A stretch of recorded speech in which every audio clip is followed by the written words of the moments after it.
पुढचा पॉईंट आहे criteria of computer network. पुढचा पॉईंट आहे क्रायटेरिया ऑफ कॉम्प्युटर नेटवर्क. याच्यामध्ये 3 पॉईंट्स आहेत. फर्स्ट आहे परफॉर्मन्स, रिलायबिलिटी आणि सिक्युरिटी. आता परफॉर्मन्स म्हणजे काय, आता प्रत्येकाला माहिती आहे कॉम्प्युटर नेटवर्क तयार करण्यासाठी आपल्याला काय लागतं, मशीन्स लागतात, ठीक आहे, कनेक्टिंग डिव्हायसेस लागतात, केबल लागतात, ओके, क्रिम्पिंग टूल लागतं, कनेक्टर लागतं, ठीक आहे. प्रत्येकाचा परफॉर्मन्स हा खूप महत्त्वाचा आहे कॉम्प्युटर नेटवर्क सक्सेसफुल होण्यासाठी. पण स्पेशली आपल्याला परफॉर्मन्स कोणाचा बघायचा आहे, कॉम्प्युटरचा परफॉर्मन्स बघायचा आहे. आता कॉम्प्युटरचा परफॉर्मन्स बघायचा म्हणजे नक्की काय करायचं आपल्याला, की जेव्हा तुम्ही एखादं कॉम्प्युटर नेटवर्क तयार केलं, ठीक आहे, तयार करून झाल्यानंतर त्या नेटवर्कमध्ये 2 मशीन असतील किंवा 4 मशीन असू द्या, ठीक आहे. तर एका मशीनने इन्फॉर्मेशन सेंड केली दुसऱ्या मशीनसाठी. जो इन्फॉर्मेशन सेंड करतो, जो डेटा सेंड करतो त्याला काय बोलतात, सेंडर बोलतात, किंवा त्याला काय बोलतात, सोर्स बोलतात. आणि जो मशीन इन्फॉर्मेशन सेंड करतो त्या सिच्युएशनसाठी टायमिंग कोणता असतो, ट्रान्समिट टाईम असतो. कोणता टाईम असतो तो, ट्रान्समिट टाईम.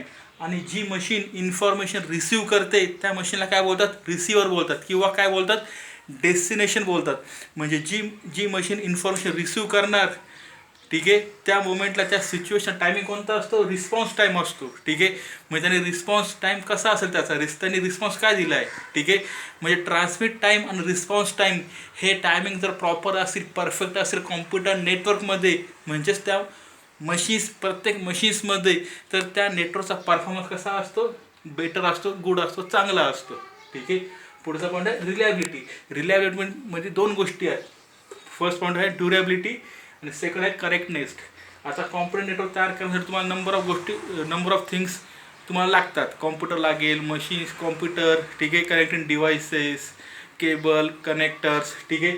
तर प्रत्येकाची ड्युरेबिलिटी काय आहे ॲक्च्युली, प्रत्येकाची ड्युरेबिलिटी म्हणजे काय, की प्रत्येकाचं लाईफस्पॅन काय आहे. म्हणजे मी एखादा जर कॉम्प्युटर घेतला असेल, किंवा एखादं मी क्रिम्पिंग टूल घेतलं, कनेक्टर घेतला असेल, मी जी गोष्ट घेणार आहे कॉम्प्युटर नेटवर्क तयार करण्यासाठी, त्या गोष्टीची लाईफस्पॅन काय बाबा, त्या गोष्टीचं लाईफ ड्युरेशन काय आहे, ते म्हणजे काय, ड्युरेबिलिटी. त्याच्यानंतर कॉम्प्युटर असू द्या, किंवा कनेक्टिंग डिव्हाइस असू द्या, किंवा केबल असू द्या, त्या प्रत्येक गोष्टीचं करेक्टनेस काय बाबा, ती प्रत्येक गोष्ट किती करेक्टली यूज होते त्या नेटवर्कमध्ये. जेव्हा त्याची ड्युरेबिलिटी चांगली असेल आणि त्या प्रत्येक मशीनचा, केबलचा आणि कनेक्टिंग डिव्हाइसचा करेक्टनेस परफेक्ट असेल, तेव्हा ते नेटवर्क कसं असणार आहे आपलं, रिलायबल असणार आहे, म्हणजेच कसं असणार आहे, सक्सेसफुल असणार आहे. लास्ट आणि इम्पॉर्टंट पॉईंट आहे सिक्युरिटी. आता सिक्युरिटी म्हणजे काय, थोडक्यात, की जेव्हा तुम्ही एखादा कॉम्प्युटर नेटवर्क तयार करतात, ठीक आहे, तयार करून झाल्यानंतर तुम्ही त्या प्रत्येक मशीनमध्ये काहीतरी सिक्युरिटी प्रोव्हाइड करतो आपण. आता सिक्युरिटी कोणती आणि कशी असणार आहे तो पॉईंट नंतरचा आहे, ठीक आहे. तर सर्वात पहिल्यांदा काय लक्षात घ्यायचं, की प्रत्येक मशीनमध्ये काय असणार आहे, सिक्युरिटी असणार आहे. ही सिक्युरिटी का बरं असणार आहे, की कोणत्या पण थर्ड पर्सननी, म्हणजेच काय, अनऑथराईज पर्सननी आपली प्रायव्हेट इन्फॉर्मेशन ॲक्सेस करू नये म्हणून आपल्याला काय प्रोव्हाइड करायची असते, सिक्युरिटी प्रोव्हाइड करायची असते त्या कॉम्प्युटर नेटवर्कमध्ये. आता ही सिक्युरिटी एखाद्या मेन मशीनला असेल त्या नेटवर्कमध्ये, किंवा प्रत्येक मशीनमध्ये पण असू शकते, ठीक आहे. म्हणजे हा सिक्युरिटीचा हा झाला पार्ट, सिक्युरिटीचा पार्ट झाला. अशा 3 गोष्टी आहे क्रायटेरियामध्ये, परफॉर्मन्स, रिलायबिलिटी आणि security. There is a 3 category of a criteria of a computer network, ठीक आहे. पुढचा पॉईंट आहे जसं टाईप्स ऑफ कनेक्टेड डिव्हाइसेस. आता फक्त आपल्याला काय बघायचे, टाईप्स बघायचे, कोणते कनेक्टेड डिव्हाइसचे टाईप्स आहेत. आणि हे टाईप्स आपल्याला पुढच्या चॅप्टर्समध्ये किंवा पुढच्या नेक्स्ट युनिटमध्ये आपल्याला त्याचे डायग्रॅम, त्याचं फंक्शन, त्याचं एक्सप्लेनेशन हे नंतर बघायचं आहे. आता सर्वात महत्त्वाचा मुद्दा असा आहे, की कनेक्टिंग डिव्हाइस म्हणजे काय असतं कॉम्प्युटर नेटवर्कमध्ये. कनेक्टेड डिव्हाइस हा खूप महत्त्वाचा पार्ट आहे कॉम्प्युटर नेटवर्कमध्ये. त्याचा यूज काय असतो ॲक्च्युली, की मला जर कॉम्प्युटर नेटवर्क तयार करायचं असेल तर ऑब्व्हियसली मला काय लागणार आहे, कनेक्टेड डिव्हाइस यूज करायला लागणार आहे.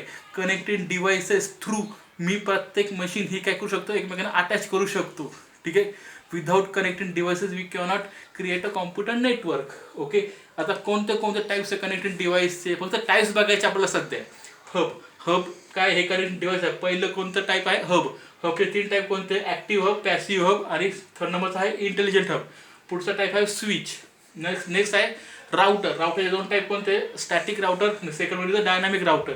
फोर्थ टाईप कोणता आहे, रिपीटर. फिफ्थ कोणतं आहे, ब्रिज. लास्ट कोणतं आहे, गेटवे. हे काय टाईप्स ऑफ कनेक्टिंग डिव्हाइसेस आहे. फक्त आता सध्या टाईप्स कोणते आहेत ते लक्षात ठेवायचं, बाकी काही नाही, ठीक आहे. आणि टाईप्स ऑफ ओएस कोणते, नेटवर्क ओएस आणि इंडिपेंडंट ओएस. आता ओएस कोणते आहेत, हे ओएसचे एक्झाम्पल हे प्रत्येकाला माहिती. ओएस पण प्रश्न असा आहे की नेटवर्क ओएस म्हणजे काय आणि इंडिपेंडेंट ओएस म्हणजे काय. आता नीट लक्ष द्या की जेव्हा तुम्ही एखादा कॉम्प्युटर नेटवर्क तयार करतात त्या प्रत्येक मशीनमध्ये जी काय ओएस असेल त्या ओएसला काय बोलतात, नेटवर्क ओएस बोलतात. का बरं नेटवर्क ओएस बोलतात, कारण की त्यावेळेस त्या मोमेंटला त्या मशीनमध्ये जी ओएस असती ती ओएस कोणती असते, नेटवर्क ओएस असती. का, कारण की ते प्रत्येक मशीन हे काय कशामध्ये आहे, नेटवर्कमध्ये आहे ना, म्हणून ती ओएस कोण झाली, नेटवर्क ओएस झाली. आता नेटवर्क ओएस कोणती बनवू शकते, विंडोजचे रिलेटेड ओएस असेल, लिनक्स असेल, युनिक्स असेल, सन सोलारिस असेल. ठीक आहे. पुढचा टाईप हा इंडिपेंडंट ओएस. आता एखादी मशीन जर नेटवर्कमध्ये नसेल, एखादी मशीन जर इंडिव्हिज्युअली ऑपरेट होत असेल तर ऑब्व्हियसली त्या मशीनमध्ये जी काय ओएस असेल ती ओएस कोणती असणार आहे, इंडिपेंडेंट ओएस असणार आहे. इंडिपेंडेंट ओएस म्हणजे काय की that particular OS are not depend to another OS. That particular OS is called as a independent OS. Okay, this is simple points, criteria, types of connecting devices आणि types of OS. I hope all of you understand. If you any query, any doubt, please ask me by message or call.